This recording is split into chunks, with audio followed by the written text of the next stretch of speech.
Greetings, housemates, and welcome back to Learn to Play Endless Legend. I'm Phwop, and we're going to be talking about the Necrophage faction. I've just played a very long and successful game with them. I'm going to be using it to show off some combat, siege, pillage, and city tutorials some point in the future. But for the moment, while it's all fresh in my mind, I want to talk about the faction traits and how to play the Necrophages. They're probably the faction I understand the best, but I will be doing one for each of the factions eventually. But it takes a lot of playtime to get a good handle on how everything plays out. So the Necrophages are really good at combat, really good at building cities. We're going to go over why. First, let's take a look at all their units. Obviously, they have the Settler, which is pretty much the same for every unit. They have the Forager. So the Forager is a fairly cheap and effective unit. It's not really outstanding in any particular way. A nice little infantry unit. So you equip it with sword and shield or two-handed weapons for more damage. What's awesome about these guys is when they attack or are attacked by an enemy, they cause disease in that enemy. And that drains the enemy's life by 10%. Disease can also spread to nearby enemies. And of course, the Foragers themselves are immune to disease. The disease can also spread to nearby friendly units of other factions, like your minor faction or heroes outside of the Necrophage faction. So you have to watch out for that. But in general, they're just a solid little unit that works best through attrition and swarming tactics. It's pretty easy for them to die, but they're not terribly hard to replace, and you can always just have them run away. The whole disease mechanic means that you can draw out fights, especially early on in the game, to your advantage, especially combined with a faster regen rate across all units of this empire. The Necrodrone comes equipped with disease immunity and disease as well. It is a flying unit, and it's more of a monster. You can equip claws on it, and you can equip less equipment on the Necrodrone, but it is naturally faster, tougher, and has a very high attack, which means that it often hits, and it has a very high damage as well. So it's a really, really good for dishing it out. But it's also easier to get in trouble since it's faster and less restricted by terrain than your other units and can get out there alone. The Necrodrone is a very solid addition. It is powerful and nasty in combat until the end of the game. It's also fairly fast, although the Foragers are slightly faster.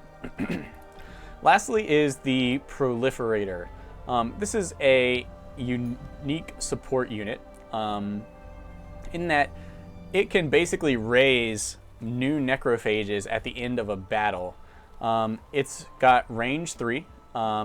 Being a ranged unit means that it loses morale, that is 15% attack and defense, for every nearby enemy unit, so being surrounded for it is bad. It's not very tough, about half the hit points of a Forager, and its damage and attack abilities are unimpressive. However, it does have disease immunity, and it does have parasitism, which is not explained. And of course, you have to research it in Era 2 to unlock it. But the way it works is, if it hits a unit, it causes parasitism on that unit. If that unit then dies, then after combat, you get a free Battleborn, similar to a Forager, but I think more damaging, unit, just for free. Now this will cost you in military upkeep. It's really easy to wind up with like more units than your army should be able to hold, and that gets really expensive, but you can immediately sell them off for a hefty profit. Or of course you can take them into combat and let them die, as they come with disease immunity and the ability to cause disease as well. And they are no slouch when it comes to dealing damage. So the Proliferator is a great way to just snowball a massive army. As long as you have the money to pay for all of those units over your maximum, or you sell off the extra units as they pop up. The Proliferator can really help you just crush into enemies and that makes human players really nervous about having these guys around. So incredibly important to Necrophage gameplay, as this can let your army spiral completely out of control. Also, better, while this does work with auto battling, manually selecting targets in battle will optimize your ability to resurrect dead enemies as necrophages.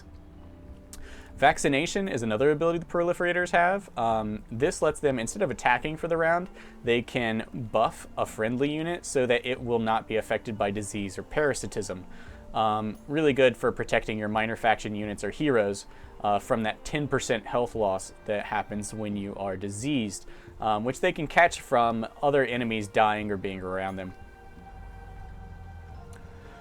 All right. Now, the affinity for necrophages is recycling, so this is their primary bonus in the game. They get 1 cadaver, which is a unique resource for them, per any unit killed in battle, theirs or the enemy's. And then they get +1 recycled stockpile for every 8 cadavers. That means for every 8 cadavers you collect, and you just automatically get them, you will get a food stockpile of 120 food that you can, at any point from when you get it, give to one of your cities to boost population growth. That means that if you are continuously fighting, then you can continuously boost your population growth. Now, 120 food will not get you, it won't take you from 1 to 3 population, but it will instantly raise you to 2 population in a brand new city, which is a really powerful perk. And I think if you use 2 of them on a city, you'll end up at 3, almost 4 population right off the bat. It can also help you shore up during the winter. And of course, since these guys can't actually be at peace or allied with anyone, it's Cold War or war, then you're going to be collecting cadavers all the time. Note, you also get cadavers for attacking minor factions, so it's really important to be aggressive right off the bat. One of their other traits is -1 food from terrain that gives you food. That means that all of your food from terrain is penalized, which can make growing your population pretty hard. One of the reasons you have recycling. Also, one of the reasons you have Cull the Herd. So Cull the Herd says +2 food per population per village on cities.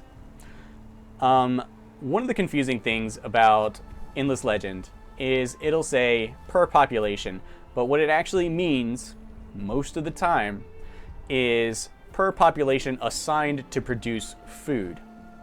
So in this case, here's what it means. Normally, a population point will produce 4 of either food, industry, dust, or science when they're assigned to produce food, industry, dust, or science. And they're always assigned to produce something. Influence, you get 2 influence points per population. So normally you get 4, or in the case of influence, 2 resources per population assigned to produce that. What this does is for every village, minor faction village in your region that you have rebuilt, every point of population produces additional amounts of food when assigned to produce food. So if you had 3 villages, which is the max, and you assigned 1 point of population to produce food, you would be getting not 4, but 10 food from that population, which is 2.5 times the normal amount. Basically, what they're saying is villages, you eat the people from the villages. So the more villages you have, the more effective your population is at farming, which can make up for this inability to exploit the terrain for food. Now, at the beginning of the game, you're going to want to look for an initial city spot that has at least 1 high food production tile, because some of these tiles, anomalies, can produce like 6 or 8 food from the beginning of the game. And just one of those is really going to help shore you up against this faction trait before you can really start to use Cull the Herd or Recycling to overcome it in a much more targeted and fast way. So they're better at food when they focus on it, but generally worse at collecting food passively.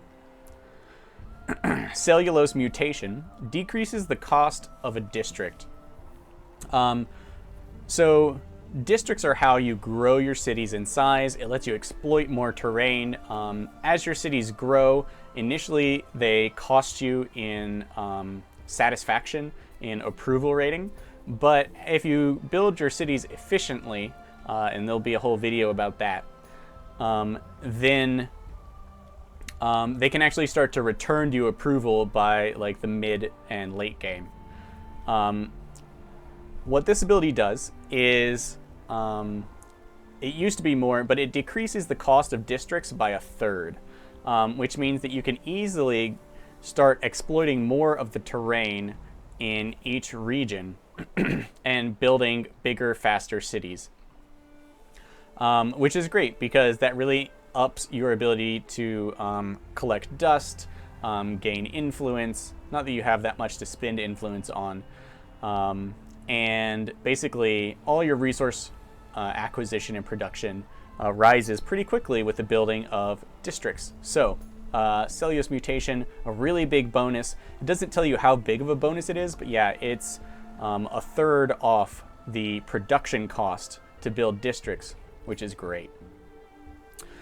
Fast Epimorphosis, plus 5% health regen on Empire. Since you're going to be fighting a lot and there's no way to heal your units besides their natural health regen, it's nice that they gave you this faction trait that causes your units to regen faster. I'm not sure what the base regeneration rate is, but this feels kind of like double. So it might actually be 5%. Pitiless. No peace or alliances, no diplomatic technologies, no bribe and talk technologies.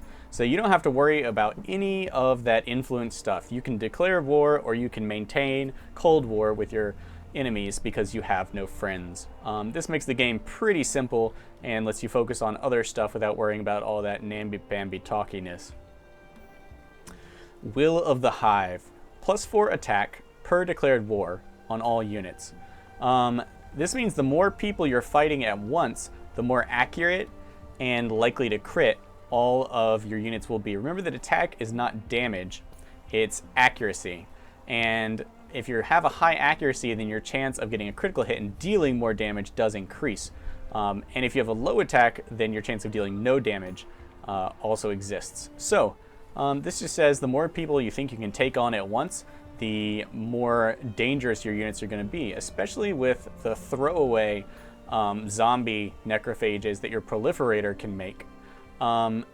This means that you can actually cause, you can really get into the swarming mechanic and just overrun people and maintain multiple wars without having to use all of your production building units. Alright, so then they have 2 unique technologies. Cannon Fodder, which you can unlock in Era 2. It reduces military upkeep by half and hero upkeep by 1/5. This is a huge boon to your Empire, as you're not particularly good at producing lots of dust. And you're often very combat focused, and you're focusing on industry, probably science. So this just saves you a lot. Plus your military, of course, is going to be horrifically large, and you'll want a lot of heroes to manage your cities and your vast forces. And plus it's Era 2, which makes it really easy and cheap to get. The other unique technology is Demanding Gods. This gives you the ability to sacrifice from the city screen. It's up there where it says max population. It's actually right next to, it's the bar that shows you the growth, how long until your next population is born based on how much food you're getting. There's a new button there only for the necrophages called Sacrifice, and it shows a little dagger stabbing into someone. What you get for sacrificing is 30 approval on the city for a limited time. the duration is equal to the population just before you killed, you sacrifice someone. So if you have population 7 and you sacrifice someone, you'll get 7 turns of 30 extra approval. This is a good substitute for building buildings that improve your approval rate. If you're going for a smaller empire that just keeps attacking. Since you'll be capturing lots of enemy cities, unless you're very selective and go just for their capitals, you will probably end up needing this approval boost. And thanks to the unique farming improvements that the Necrophages have and recycling, it's usually not hard to keep your population from getting decreased too much by using this. All right, then you have your 3 units. We already talked about those. The Necrophage's main quest. I can tell you from following the main quest, if you are fairly early on, you can get a bonus combat oriented hero, which is really nice. And you can get a nice food increasing improvement in about the middle of the quest. So going for that first hero, first extra hero can be really nice, and generally you get it after you would buy your second hero, which you want to go for pretty quickly, as the cost of purchase heroes increases with the level of your highest hero. So you often kind of want to rush towards that second hero. And this will give you a nice third hero who's like purely combat focused. One thing to note about the Necrophage heroes is that their faction-specific skill tree is really good at producing food. Like, you can spend your first 3 points to give your governor the ability to add 30 food per turn to the production of a city. Even in the late game, that's like half of the base food growth. And then later on, they can even increase food production by, I think, 45 or 50% with another 3-point skill. So Necrophage governors can grow population incredibly fast. And I suggest having your initial hero focus on this food growth in the faction section as a governor.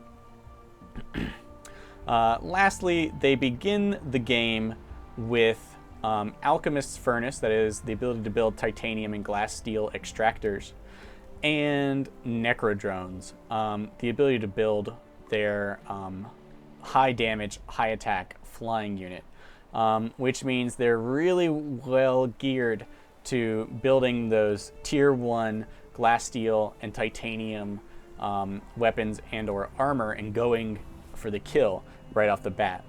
I suggest if you can swing it, take the titanium and glass steel weaponry and use the pearls for armor, so that you can spend less of your 9 base techs on